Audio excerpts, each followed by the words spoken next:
It's a brand new day and you log on, excited to craft that shiny new juniper bow as you found all the fragments from the night before. You visit your night hold and speak with our optimistic smith Tulvakane, but then something dawns upon you. You don't see what you want in the ready to craft section. You start sweating, you scroll down and...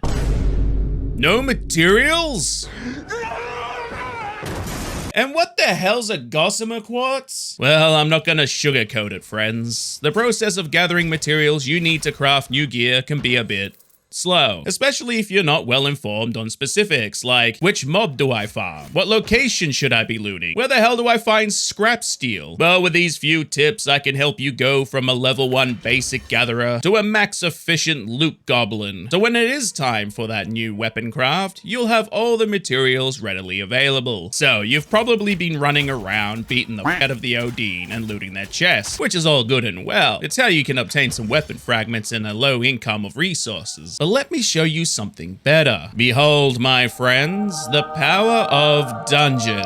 Yes, while you have been running around topside, freeing little animals and playing with your magical flutes, I have been studying the Undercity. Because you see, it's just not about the enemy density that matters. No, it's the glorious amount of crates and barrels. Yep, to get the most out of your time farming early on materials, you should be breaking, slicing, and slapping every breakable and lootable object you see, and dungeons have a lot of them. You see these weapon racks? That's your source of scrap brass, iron, and steel. See these balloons? A piñata full of Kinder Surprise. Not only that, dungeons have a crap ton of chests. Different kinds too. The flower chests are considered rare, so they offer fragments and rarer mats. Now, there are 3 types of dungeons as of P10. The Dermark Undercity, distinguished by rocky walls and underground structures. The Glades of Andurin, looks like you're about to be persuaded by some creepy old hag to visit her cottage in the bog. The Crypt of Circe, quite literally looks like a tomb and burial chamber with spoopy ghosts. From my experience, the majority of materials can be found in the Undercity dungeons, and since the Undercity have way more breakable and lootable objects, it's my go-to. While it's not a fast process, it's an effective one. Running at least one of these a day can seriously help you stockpile mats for your next craft. Some equipment might need specific materials from certain dungeons, so for your convenience, I'll have a map on screen showing all the dungeon locations with corresponding loot as of P10. The mats in the white font are ones I found to be unique or have a higher drop chance. Also, as a disclaimer, this info is subject to change as the game continues to be developed. But if there are any drastic changes, I'll be sure to update you. But there is one material that separates itself from the rest. The bane of every beginning envoy's existence. Yes, I can only be referring to a rare compound needed to craft specific equipment like the Garen Root Pact. I am of course referring to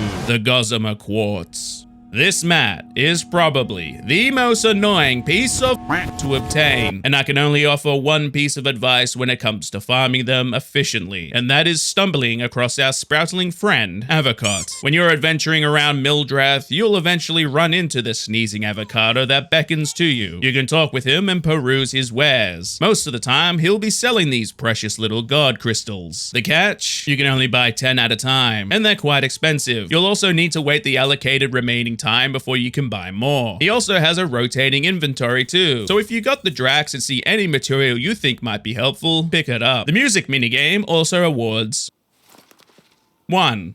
So may as well do those too. Even if you aren't farming for Gossamer, I recommend buying them anytime he has them for sale. It'll just help you out in the future when you do need them. And of course, running around topside isn't so bad either. You can partake in Tier 3 faction tales, which have a low chance of rewarding powerful weapon joinery.